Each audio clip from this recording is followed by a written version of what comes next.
நண்பர்களே, நம்ம ரவியை நான் வந்து பெரிய மீன் ஒன்று பிடிச்சிருக்கிறேன்னு சொன்னார். நான் அந்த பக்கம் நின்றுருந்தேன். அதான் வந்து பார்த்தேன். சரி எட்டு வாங்க பார்க்கலாம், என்ன மீன் பார்க்கலாம், அவர் எப்படி என்ன சைஸ் பிடிச்சிருக்கிறாரு, என்ன மீன் தெரியல, ஒரு 4 கிலோ வரும் அப்படின்னாரு. பார்க்கலாம் என்ன மீனை பிடிச்சி தூக்கிட்டு தடுமாறிட்டு வந்து கிடக்குறாரு. என்னடா அது கச்சா வளர்த்தியே கிடக்குது. மீசக்கார நண்பனா? அப்படியா? இங்கே என்னத்தை பிடிச்சிக்கிறாரு? கீழே கீழே வைங்க, இல்லைன்னா கட்ட வருங்க, அப்போ தான் பார்க்க முடியும். இங்கே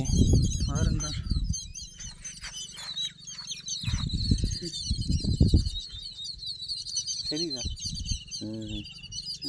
இதுன்னு 4 கிலோக்கு மேலே வர மாட்டேங்குது. வைக்கிறது சரியான சைஸில் முதல்ல ஏட்டப்படுறது கிடக்குது. சிலேபியில் பூரா போட்டு அடியில் போட்டு அமுத்திட்டு கிடக்குது.